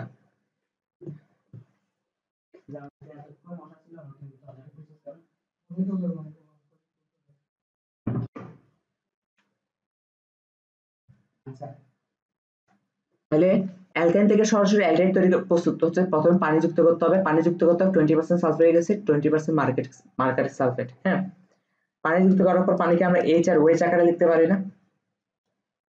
এখানে ওএইচটা যে কোনো একটা কার্বনের সাথে এখানে যুক্ত হবে।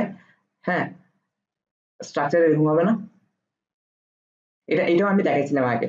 তো এটাকে যদি আমার 80°C টেম্পারেচারে, এটা জাস্ট পুনর্বিন্যাস হয়ে যাবে। পুনর্বিন্যাস করে দিলে কি হবে, হাইড্রোজেনটা এদিকে চলে যাবে। এদিকে চলে গেলে এখানে কিটোন তৈরি হয়ে গেছে, সরি কিটোন বলতেছে, অ্যালডিহাইড তৈরি হয়ে গেছে, CHO, অ্যালডিহাইড না? তাহলে তোকে যদি পরীক্ষায় বলে না দেয় যে অ্যালকাইন থেকে অ্যালডিহাইড তৈরি করো অমুক প্রক্রিয়ায়, প্রশ্ন যদি বলে না দেয় যে অমুক প্রক্রিয়া তৈরি করো, তাহলে তুই কোন প্রক্রিয়াটা বেছে নিবি? অবশ্যই এই প্রক্রিয়াটা বেছে নিবি, কারণ এই প্রক্রিয়ার মধ্যে কোনো ভেজাল নাই।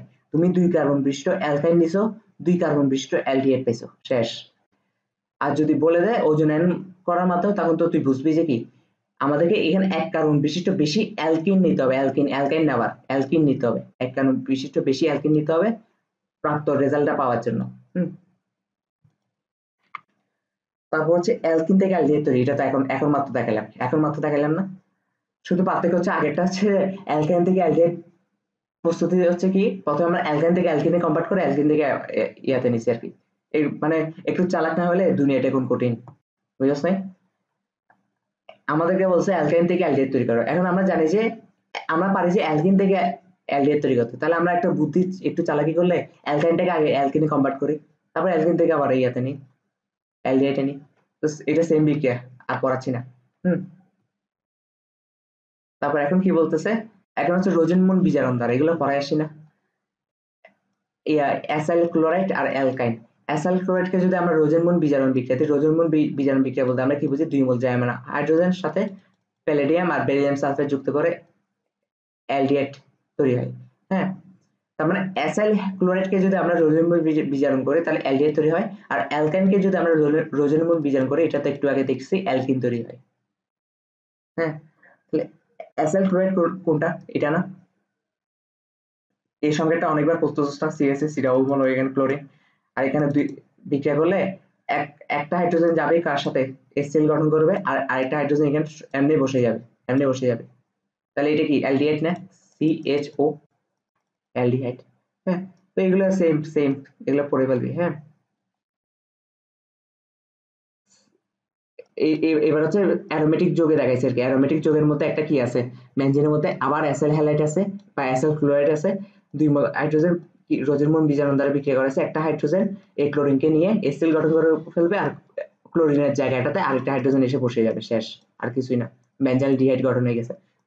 তার মানে বেঞ্জাইল ডিহাইড গঠনে আরেকটা পরীক্ষা দেখছোস। হ্যাঁ, তারপর হচ্ছে ইটার বিক্রিয়া দ্বারা, ইটার বিক্রিয়াটা হচ্ছে এখানে প্রভাব হিসেবে কাকে ইউজ করা হয়, ম্যাঙ্গানিজ অক্সাইড।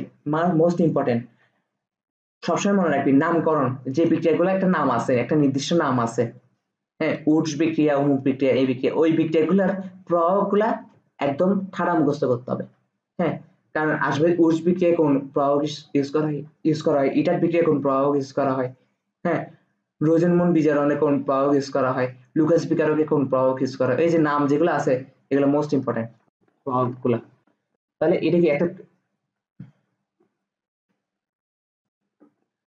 তো এগুলো 2 বার 3 বার পরীক্ষা দিলে অটোমেটিক আসে যাবে, এগুলো কঠিন না, যোগ একদম ইজি। হ্যাঁ, দেখতেছিস তো, তুই যদি তুই যদি অ্যালকাইন পর্যন্ত ঠিকঠাক পড়স বেসিক করে, এরপরে বিক্রিয়াগুলো দেখবি যে বারবার কমন আসতেছে। হ্যাঁ, জাস্ট একটু এদিক সেদিক সবগুলো কমন আসছে বেশিরভাগ। তার মানে আলটিমেটলি তোর ঘুরে ফিরে তোর 15টা বিক্রিয়া মুখস্থ রাখা, বেশি হলে 15টা বিক্রিয়া তোর মুখস্থ রাখতে হবে, আর ছোট ছোট দুই দুই এক লাইনের বিক্রিয়া এগুলো। হ্যাঁ, ইটার বিক্রিয়াটা হচ্ছে কি, ম্যাঙ্গানিজ অক্সাইড ইউজ করা হয়, এখানে 2 মোল অক্সিজেন ইউজ করা হয়। 1 মোল অক্সিজেন কি মানে CH3 আছে না, CH3 থেকে 2টা হাইড্রোজেন হচ্ছে এখান থেকে একটা অক্সিজেনকে নিয়ে পানি তৈরি করে ফেলে, আর এখানে একটা অক্সিজেন বাকি আছে না, আর এখানে একটা হাইড্রোজেন বাকি আছে না, ওখানে অক্সিজেনটা যুক্ত হয়ে CHO তৈরি করে ফেলে, বেঞ্জাইল ডিহাইড হয়ে গেছে। বুঝতে পারছি? একদম ইজি না? তারপর হচ্ছে বেনজোফেনন প্রস্তুতি। আচ্ছা, বেনজোফেনন প্রস্তুতি এটা পড়ার আগে আমাদেরকে বুঝতে হবে এখানে কয়েকটা কনফিউশন সৃষ্টি হয়। বেনজোফেনন, এসিটোফেনন, ডাইফিনাইল, এগুলোর সংকেত অনেকটা সেম না, স্ট্রাকচার সেম তো, এখানে আমাদের একটা কনফিউশন সৃষ্টি হয়। বেনজোফেননের সংকেত হচ্ছে এখানে একটা বেনজিন থাকবে, এখানে একটা এখানে একটা অ্যালাইল থাকবে, এখানে একটা অ্যালাইল থাকবে, মাঝখানে কার্বন আর মানে মাঝখানে কার্বনের মূলক যুক্ত থাকবে। হ্যাঁ, আর এসিটোফেনল কোনটা? এসিটোফেনল হচ্ছে একটা বেনজিনের সাথে এখানে কি যুক্ত থাকবে বল? কিটোন যুক্ত থাকবে। হ্যাঁ, কিটোন আর CH3। আর ডাইফিনাইল হচ্ছে যে কি, এটা তো একদম কোনো ইয়ে নেই, এই কার্বন একটা হাইড্রোজেন ছেড়ে দিবে, এই কার্বন একটা হাইড্রোজেন ছেড়ে দিবে, তারপর 2 আর 3 নিজেরা নিজে যুক্ত হয়ে যাবে। কাপলিং বিক্রিয়া আর কি, ডাইফিনাইল। কাপলিং বিক্রিয়া কালকে দেখাইছিলাম না একটা। আচ্ছা, এখন হচ্ছে আমরা বেনজোফেনল প্রস্তুত করব। বেনজোফেনল প্রস্তুত করার জন্য আমরা কাকে নিব? একটা বেনজিন নেব, বেনজিনের সাথে অ্যাসাইল ক্লোরাইড যুক্ত করব। অ্যাসাইল ক্লোরাইডের সঙ্গে মনে আছে এরকম না?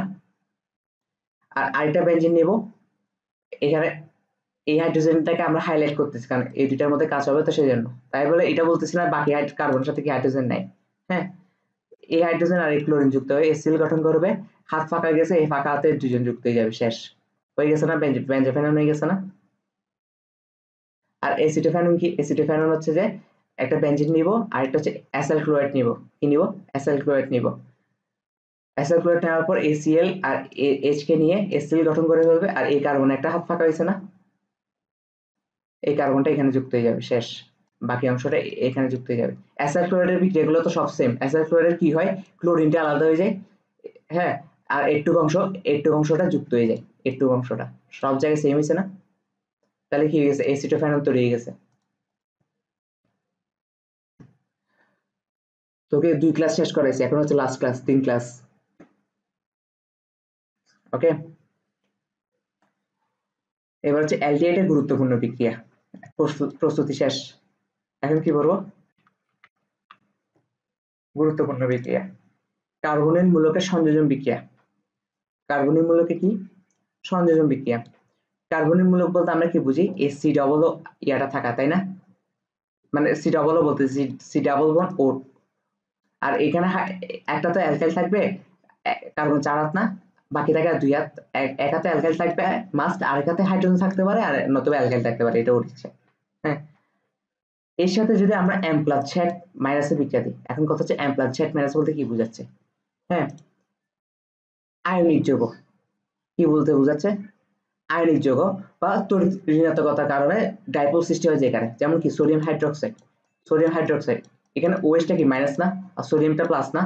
তো এখানে প্লাস অংশটাকে আমরা এম প্লাস দ্বারা চিহ্নিত করতেছি, আর ওএইচটাকে আমরা ঝেড মাইনাস দ্বারা চিহ্নিত করতেছি। হ্যাঁ, আগে জেনারেল বিক্রিয়াটা শিখিয়ে দিচ্ছি আর কি, আর কিছুই না। হ্যাঁ, তো বিক্রিয়া হলে কি হবে মনে রাখতে হবে, ওম শান্তি ওম। কি?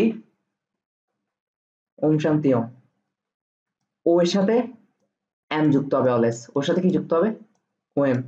আর কার্বন যেহেতু ও এক হাত দিয়ে এম কে ধরে ফেলছে, তাহলে কার্বনের এক হাত ফাঁকা হয়ে গেছে না আবার, ওই ফাঁকা হাতে চ্যাটটা যুক্ত হবে, মাইনাস অংশটা। বুঝতে পারছি? এটা হচ্ছে জেনারেল বিক্রিয়া, বাকি সবগুলো সেম হবে। হ্যাঁ, তাহলে এরকম এম প্লাস ঝেড মাইনাস জৈব যৌগের ক্ষেত্রে কোন যৌগগুলাকে বলতেছি?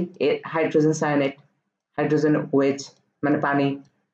হ্যাঁ, HX, তারপর H অ্যামোনিয়, RO minus H plus, RMGX, CSCl3, এগুলাকে আমরা বলতেছি এম প্লাস ঝেড মাইনাসের মধ্যে পড়তেছে। এগুলো একটু মুখস্থ করতে হবে। হ্যাঁ, তারপর তো বাকি বাকি সব সিস্টেম সেম না? এটার সাথে এটা যুক্ত হবে, এটার সাথে এটা এই যে এখানে মেটাল অংশ কোনটা, পজিটিভ অংশ কোনটা? হাইড্রোজেনটা না? তাহলে হাইড্রোজেনটা ওর সাথে যুক্ত হবে না, কারণ ওম। কারণ এখানে এম বলতে আমরা পজিটিভ অংশটাকে বুঝেছিলাম।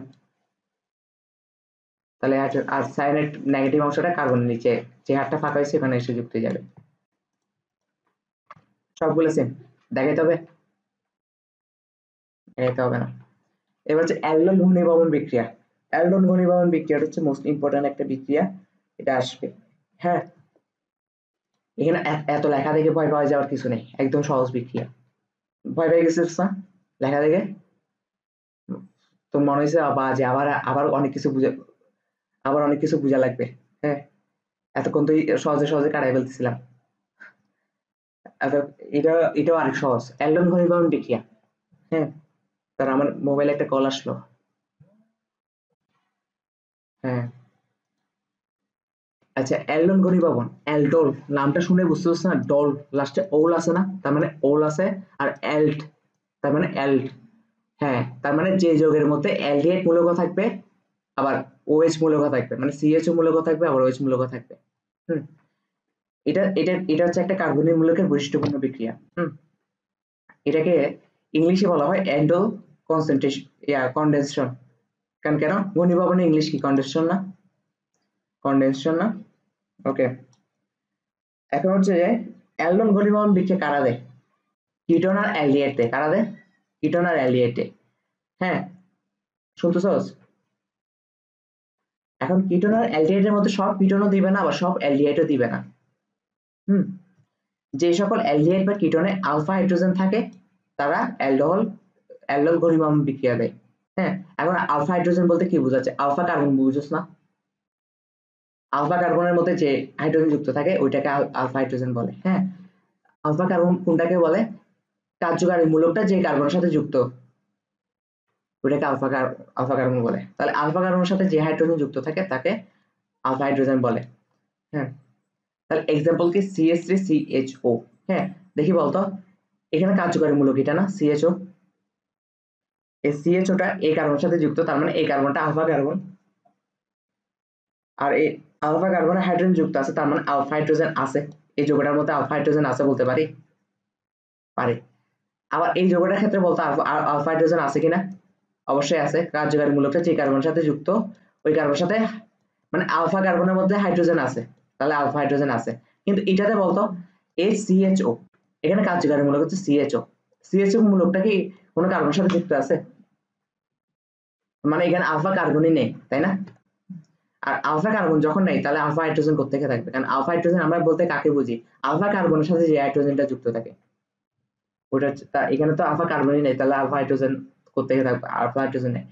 এখন হচ্ছে পোলাপাইন বোকার মতো সব থেকে যে জায়গাটা মিস্টেক করে এই জায়গাটাতে, এইটাতেও আলফা হাইড্রোজেন নাই। কারণ কেন? কার্যকারী মূলক হচ্ছে এইটা CHO যে কার্বনের সাথে যুক্ত এই কার্বনের সাথে কি হাইড্রোজেন যুক্ত আছে কিনা এটাকে খেয়াল রাখতে হবে। এখন তুই আমাকে বল এটা কি বেনজিন? এটা বেনজিন হইতো যদি CHOটা যুক্ত না থাকতো। হ্যাঁ, সব প্রতিটা কার্বনের সাথে একটা একটা হাইড্রোজেন যুক্ত C6H6। হ্যাঁ, এখন এখানে তো CHO যুক্ত হয়েছে, নিশ্চয়ই একটা হাইড্রোজেনকে প্রতিস্থাপন করে যুক্ত হয়েছে। এই কার্বনের মধ্যে যে হাইড্রোজেনটা ছিল ওটাকে প্রতিস্থাপন করে তো এটা যুক্ত হয়েছে। হ্যাঁ, তো এটাকে প্রতিস্থাপন করে যুক্ত হলে তাহলে এই কার্বনের মধ্যে যে হাইড্রোজেনটা ছিল এটা কি এখন আর আছে? তার মানে কি দেয়? CHO কার্যকারী মূলকটা এই কার্বনের সাথে যুক্ত কিন্তু এই কার্বনের সাথে কোনো হাইড্রোজেন যুক্ত নাই। তার মানে কি আলফা কার্বন আছে ঠিক আছে কিন্তু আলফা কার্বনের সাথে কোনো হাইড্রোজেন নাই, তার মানে আলফা হাইড্রোজেন নাই। এই আলফা হাইড্রোজেনের ব্যাপারটা আমরা কেন করছি এটা ভুলে গেলে হবে না। কারণ অনলি অ্যালডিহাইড কিটোনের মধ্যে যে অ্যালডিহাইড আর কিটোনের মধ্যে আলফা হাইড্রোজেন আছে ওরা অ্যালডোল ঘনীভবন বিক্রিয়াটা দেয়। ওকে, তারপর হচ্ছে অ্যালডোল ঘনীভবন বিক্রিয়া দেওয়া সত্য যৌগকে অবশ্যই কার্বনিক মুক্ত যুক্ত হতে হবে। অবশ্যই কার্বনিক যুক্ত বলতে কি অ্যালডিহাইড আর কিটোন কি কার্বনিক মূলক যুক্ত যৌগ না? সি ডাবল না, C+O। হ্যাঁ, আবার আরেকটা সত্য হচ্ছে যদি সেই কার্বনিক মুক্ত যৌগ হয় তবে তার আলফা হাইড্রোজেন থাকা লাগবে। হ্যাঁ, এখন হচ্ছে অ্যালডোল ঘনীভবন বিক্রিয়াটা কেমন এটা একটু দেখি। হ্যাঁ, কিছু বলছোস? কিছু বলছোস? আচ্ছা, অ্যালডোল ঘনীভবন বিক্রিয়াটা কি সেটা আমরা একটু দেখি। CH3CHO এটা কি একটা অ্যালডিহাইড? আলফা হাইড্রোজেন আছে না? অ্যালডোল ঘনীভবন বিক্রিয়া হচ্ছে আমরা যে যৌগটা নিয়ে কাজ করতেছি, যে অ্যালডিহাইডটা নিয়ে কাজ করতেছি ওই সেম অ্যালডিহাইডের সাথে আবার সেম অ্যালডিহাইডের বিক্রিয়া দিব।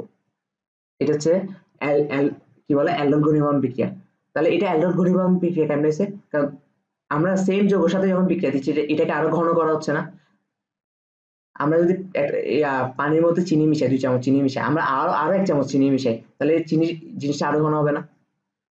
তাহলে আমরা এখানে যে অ্যালডিহাইড নিয়ে কাজ করতেছি ওই অ্যালডিহাইডের সাথে আরো ওই সেম অ্যালডিহাইডই মিশাচ্ছি, তাহলে ঘন হবে না? সেজন্য এটাকে বলা হয় অ্যালডোল ঘনীভবন বিক্রিয়া।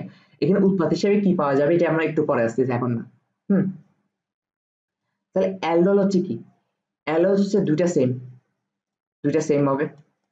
হুম, আর দুইটাতেই আলফা হাইড্রোজেন থাকবে, এটাকে বলা হচ্ছে অ্যালডোল ঘনীভবন বিক্রিয়া। আরেকটা বিক্রিয়া আছে ক্রসড অ্যালডোল ঘনীভবন বিক্রিয়া। আরেকটা কি? ক্রসড অ্যালডোল ঘনীভবন বিক্রিয়া, যেটা আমাদের সিলেবাসে নাই। হ্যাঁ, তাও আমি একটু করে পড়াই দিচ্ছি। সিলেবাসে নাই বলতে কি বই নেই। হ্যাঁ, এটা জাস্ট এমনি পড়ার জন্য পড়ে রাখা। হ্যাঁ, ক্রসড অ্যালডোল ঘনীভবন বিক্রিয়া কোনটা? দুইটা ডিফারেন্ট হবে। এখানে যে অ্যালডিহাইডটা বিক্রিয়া, এই অ্যালডিহাইড সাথে এই অ্যালডিহাইডের কোনো মিল পাবি না, বুঝতে পারছি? যেমন দেখ এটা হচ্ছে মিথানল, এটা হচ্ছে ইথানল, দুইটা বিক্রিয়া করানো হচ্ছে, ওটাতে কিন্তু সেমই ছিল। তারপর হচ্ছে দুইটাতেই আলফা হাইড্রোজেন থাকতে পারে, নাও থাকতে পারে, তবে যে কোনো একটিতে মাস আলফা হাইড্রোজেন থাকা লাগবে, বুঝতে পারছি? তাহলে ক্রসড অ্যালডল ঘনীভবন হবে। দুইটাতে কি থাকতে হবে? আলফা হাইড্রোজেন থাকতে হবে। দুইটাতে যদি না থাকে সমস্যা নেই, বাট যে কোনো একটাতে থাকতে হবে আলফা হাইড্রোজেন, তাহলে ক্রসড অ্যালডল ঘনীভবন বিক্রিয়া দিবে। এটা সিলেবাসে নাই বলে এমন না যে এটা থেকে এমসিকিউ আসে না, এমসিকিউ আসে। হ্যাঁ, এমসিকিউটা কেমন, এটা একটা বিক্রিয়া দিয়ে দিবে, বলবে যে এটা কি অ্যালডল ঘনীভবন নাকি ক্রসড অ্যালডল ঘনীভবন, দেখি আমরা দেখি কেমন। প্রথম কথা হচ্ছে যে এখানে আলফা হাইড্রোজেন আছে, যাক সত্য ফিল আপ করছে, কিন্তু চোখ বন্ধ করে বলা যাচ্ছে না এই যৌগটা আর এই যৌগটা কি সেম, সেম না। তো সেম হইলে না এটা অ্যালডল ঘনীভবন হবে, সেম না হলে এটা অবশ্যই ক্রসে চলে যাবে। আর যেহেতু ক্রসে চলে গেছে, এরপর আমাদের আরেকটা ক্রাইটেরিয়া হিসাব করতে হবে যে যে কোনো একটাতে অন্তত আলফা হাইড্রোজেন আছে কিনা, যে কোনো একটাতে তো আছে, তাহলে এটা ক্রস অ্যালডল ঘনীভবন। এ দেখ এটা দুইটা, এটাও সেম এটাও সেম, তার সেম মানে কি এটা অবশ্যই অ্যালডল ঘনীভবন। হ্যাঁ, ভেরি গুড। এখানে কি আবার আলফা হাইড্রোজেন আছে? নাই, তাহলে অ্যালডল ঘনীভবন দাগানো যাবে না, তাই চোখ বন্ধ করে অ্যালডল ঘনীভবন মারি দেওয়া যাবে না। হ্যাঁ, আবার দেখ এটা দুইটা ভিন্ন প্লাস দুইটা থেকে কোনোটাতেই ইয়া নেই, কি নেই, আলফা হাইড্রোজেন নেই, তাহলে এটা অ্যালডল ঘনীভবনও না, ক্রস অ্যালডল ঘনীভবনও না। হ্যাঁ, তারপর হচ্ছে এটা দেখেই তো বোঝা যাচ্ছে যে ক্রস অ্যালডল ঘনীভবন, কারণ এটা ভিন্ন আর যে কোনো একটা তো আলফা হাইড্রোজেন আছে, এটা দেখে বোঝা যাচ্ছে না, তাহলে এটা ক্রস অ্যালডল ঘনীভবন। আচ্ছা, এখন হচ্ছে যে আমাদের যেহেতু ক্রস অ্যালডল ঘনীভবন নেই, তাই এটা আমাদের পরেও কি কোনো লাভ নাই। হ্যাঁ, এখন হচ্ছে কি অ্যালডল ঘনীভবন বিক্রিয়া দেবো, উৎপাদ কি তৈরি হয় আমরা বলছি না পড়বো। ওকে, এই যৌগটা আর এই যৌগটা কিন্তু একই, সিএস3 সিএচও, এটাও কি সিএস3 সিএচও, জাস্ট একটু ভেঙে লিখছি। হুম, এটাকে এভাবে ভেঙে লিখছি, মানে এখানে অ্যালডিহাইড মূলকটাকে ভেঙে লিখছি, আর এখানে সিএস3 সিএচওটাকে একটা এইচ কে বাইরে লিখছি আর কি। হ্যাঁ, সিএস3 না, একটা এইচ কে বাইরে লিখছি সিএচও।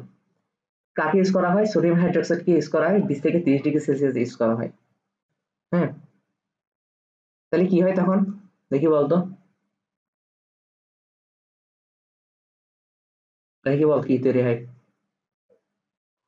পারবি না?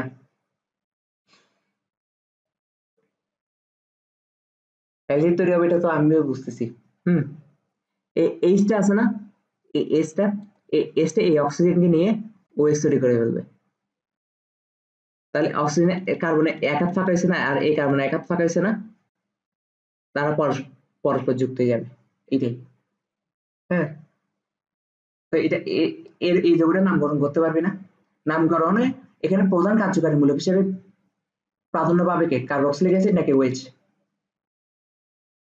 কার্বক্স কার্বক্সিলিক অ্যাসিড প্রধান কার্যকারী মূলক হিসেবে প্রাধান্য পাবে না, আলাদিন খায় খোঁজ। হ্যাঁ, তাহলে নাম্বারিং হবে এখান থেকে। হুম, আর কার্যকারী মূলকের মধ্যে নিজের মধ্যে যদি কার্বন থাকে ওইটাকে শর্টকাট করতে হয় 1 2 3 4, তাহলে 3 হাইড্রক্সি বিউটানল, বা এটাকে অ্যালল বলা হয়। তাহলে অ্যালল ঘনীভবনে এখানে সংজ্ঞাটা লিখে দেওয়া হয়েছে, সংজ্ঞাটা হচ্ছে যে এই যে লঘু ক্ষারের প্রভাবে আলফা হাইড্রোজেন যুক্ত দুই অণু অ্যালডিহাইড বা কিটোন ঘনীভূত হয়ে এই যে এগুলো তৈরি করে, এটা হয়ে গেছে, ঠিক আছে? বিটা কার্বন তো বুঝোস, আলফা কার্বনের সাথে যে কার্বন যুক্ত থাকে বিটা কার্বন বলে। এখন এখান থেকে আরেকটা প্রশ্ন আসে বেশিরভাগ, সেটা হচ্ছে যে প্রশ্নটা কি আসে আমি ভুলে গেছি। হ্যাঁ, এই যে এখান থেকে যে উৎপত্তিটা পাইছিস না 3 হাইড্রক্সি বিউটানল, এই 3 হাইড্রক্সি বিউটানল থেকে আরেকটা জিনিস তৈরি করা যায়, সেটা হচ্ছে কি প্রোটানঅ্যালডিহাইড। প্রোটানঅ্যালডিহাইড প্রোটানঅ্যালডিহাইড এই প্রোটানঅ্যালডিহাইড কি তৈরি করতে বলবে, বুঝতে পারছিস? প্রোটানঅ্যালডিহাইডটা তৈরি করতে বলবে। প্রোটানঅ্যালডিহাইড কিভাবে তৈরি করবো, এই যে 3 হাইড্রক্সি বিউটানলটা পেয়েছি, এটাকে লঘু হাইড্রোক্লোরিক অ্যাসিডের উপস্থিতিতে কি করব, বিক্রিয়া দেওয়াবো। হ্যাঁ, লঘু হাইড্রোক্লোরিক অ্যাসিডে বিক্রিয়া দেওয়া হলে পানি তৈরি হবে, আর মুখস্থ এই জিনিসটা মুখস্থ, প্রোটানঅ্যালডিহাইড তৈরি হবে, বুঝতে পারছিস নাকি বুঝোস নাই? শিওর? তাও বুঝাই দিই আমি, এখানে ওএসটা এই কার্বন থেকে একটা হাইড্রোজেন নিয়ে চলে যাবে। হ্যাঁ, তাহলে পানি তৈরি গেছে না, আর এখানে ডাবল বন্ড হয়ে যাবে না তখন, এইটাই। আর কিছু না, বাকি যৌগটা যেমন আছে তেমন থাকবে। এখানে ডাবল বন্ড হয়ে যাবে, ডাবল বন্ড হয়ে সব কার্বনের 4 ফিল আপ করতে হবে আর কি, আবার 5 হাত মারি দিস না। তারপর হচ্ছে কেনিজারো বিক্রিয়া। কেনিজারো বিক্রিয়া হচ্ছে সম্পূর্ণ অ্যালডোল ঘনীভবন বিক্রিয়ার কি বিপরীত। কেনিজারো বিক্রিয়া আর অ্যালডোল ঘনীভবন বিক্রিয়া এগুলো আসে, অ্যালডিহাইড থেকে প্রশ্ন আসলে বেশিরভাগ এই দুইটা থেকে আসে, কারণ এগুলো নাম শুনে বুঝতে ইম্পর্টেন্ট। হ্যাঁ, যে সকল কিটোন আর অ্যালডিহাইডে আলফা হাইড্রোজেন থাকে না তারা হচ্ছে কেনিজারো বিক্রিয়া দিবে। কেনিজারো বিক্রিয়া হলো আর কেনিজারো বিক্রিয়া হলো একটি জারণ বিজারণ বিক্রিয়া, মনে রাখতে হবে। অর্থাৎ এই বিক্রিয়া একটি জারিত উৎপাদ থাকবে আর এটা কি থাকবে, বিজারিত উৎপাদ থাকবে। হ্যাঁ, মাধ্যম হিসেবে 50% সোডিয়াম হাইড্রোক্সাইড মানে গাঢ় সোডিয়াম হাইড্রোক্সাইড, আর অ্যালন ঘনীভবনে লঘু সোডিয়াম হাইড্রোক্সাইড ইউজ করা হয়েছে। তার মানে কেনিজারো কি উল্টা না, উল্টা হলে গাঢ় সোডিয়াম হাইড্রোক্সাইড ইউজ করতে হবে, তার 20 থেকে 30 ডিগ্রি সেলসিয়াস তাপমাত্রা। এখন এখান থেকে এমসিকিউ প্রশ্ন আসে, কেনিজারো বিক্রিয়াটা লিখে দিবে, কেনিজারো বিক্রিয়াটা লিখে দেওয়ার পর বলবে যে এই বিক্রিয়ার মধ্যে বিজারিত উৎপাদ কোনটা, জারিত উৎপাদ কোনটা। হ্যাঁ, তোর বুঝতে হবে। তো উৎপাদ থেকে আমরা একটা অ্যালকোহল পাবো আর একটা সোডিয়াম অ্যালকানোয়েট পাবো। হ্যাঁ, আমরা অ্যালকোহল যেটা পাবো এটা চোখ বন্ধ করে বলে দিব, এটা বিজারিত উৎপাদ। আর সোডিয়াম অ্যালকানোয়েট যেটা পাবো এটাকে বলবো জারিত উৎপাদ। হ্যাঁ, ওকে। তারপর হচ্ছে কি, এই যে কেনিজারো বিক্রিয়াটা দেখানো হয়েছে। হ্যাঁ, কেনিজারো বিক্রিয়া কার ক্ষেত্রে হয়, যাদের আলফা হাইড্রোজেন নাই। আলফা হাইড্রোজেন ওর আছে নাই, ওর নাই নাই, এই দুটো যখন বিক্রিয়া দিব তখন কি তৈরি হবে, একটা মুখস্থ পড়া, এটা মুখস্থ পড়া, কিছু করার নেই, জাস্ট মুখস্থ পড়া। আমাকে খেয়াল রাখতে হবে এই পাশে একটা কার্বন আছে না, শুধু একটাই কার্বন আছে না। এখন আমরা তো জানি, আমরা তো চোখ বন্ধ করে জানি কেনিজারো বিক্রিয়াতে মিথার অবশ্যই কি তৈরি হবে, অ্যালকোহল তৈরি হবে, একটা অ্যালকোহল তৈরি হবে, একটা অ্যালকোহল তৈরি হবে। তো আমরা মনে মনে ধরে নিব এই অংশ থেকে অ্যালকোহল তৈরি হয়েছে, এই অংশ থেকে অ্যালকোহল তৈরি হয়েছে। এখন অ্যালকোহল কোনটা তৈরি হবে এটা কেমনে বুঝবো, এখানে একটা কার্বন আছে না, তাহলে মিথানলই তৈরি হবে, আর কোনো উপায় নেই। যদি এখানে দুইটা কার্বন থাকতো তাহলে ইথানল তৈরি হতো। হ্যাঁ, আর এখানে একটা কার্বন আছে না, তাহলে এক কার্বন বিশিষ্ট সোডিয়াম মিথানয়েড হবে। আর আমরা কি জানি অ্যালকোহল যেটা এটা বিজারিত উৎপাদ, আর অ্যালকানয়েড যেটা সেটা জারিত উৎপাদ। তাহলে কেনিজারো বিক্রিয়ার সংজ্ঞাটা দিছে, সংজ্ঞাটা যা যা করছে আর কি, বিক্রিয়াটা কিভাবে ঘটানো হয়েছে। তাহলে কেনিজারো বিক্রিয়া শুধু অ্যালডিহাইড দেয়, শুধু কে দেয়, কিন্তু অ্যালডোল ঘনীভবন কিন্তু কিটোন আর অ্যালডিহাইড দুজনেই দেয়। হ্যাঁ, কিন্তু এটা আসলে ভুল কথা, কেনিজারো বিক্রিয়া অ্যালডিহাইড আর কিটোন দুইটাই দেয়। হ্যাঁ, তাহলে এখন আমরা কোনটা দেখাবো, সিকিউতে এমসিকিউতে কোনটা দেখাবো। যদি এমসিকিউতে বলা যায় কেনিজারো বিক্রিয়া দেয় নিচের কোনটি, option A aldehyde, option B ketone. হ্যাঁ, এখানে না, এখন এখানে দুইজন থেকে একজনকে সিলেক্ট করা লাগছে, তখন আমরা কাকে সিলেক্ট করব, অ্যালডিহাইড কে। আর যদি বলে যে এ ও বি উভয় উভয় দেওয়া থাকে, দুজনকে সিলেক্ট করার অপশন দেওয়া থাকে, তাহলে দুজনকে সিলেক্ট করবে। এবার হচ্ছে কেনিজারো বিক্রিয়া আর অ্যালডোল ঘনীভবন বিক্রিয়ার কি পার্থক্য। এইখানে আলফা হাইড্রোজেন থাকে, এটাতে আলফা হাইড্রোজেন থাকে না। হ্যাঁ, তারপর হচ্ছে লঘু সোডিয়াম হাইড্রোক্সাইড ইউজ করা হয়, এখানে গাঢ় সোডিয়াম হাইড্রোক্সাইড ইউজ করা হয়। তবে অ্যালডোল ঘনীভবন হচ্ছে একজন সংযোজন বিক্রিয়া আর এটা হচ্ছে জারণ বিজারণ বিক্রিয়া। হ্যাঁ, অ্যালডোল ঘনীভবন একটাই উৎপাদ পাবো, আর কেনিজারো বিক্রিয়া কয়টা উৎপাদ পাবো, দুইটা উৎপাদ পাবো। বুঝতে পারছি। তাহলে আজকের পরে এতটুকুই, অনেক পড়া ফেলছি কিন্তু, বুঝতে পারছো তো।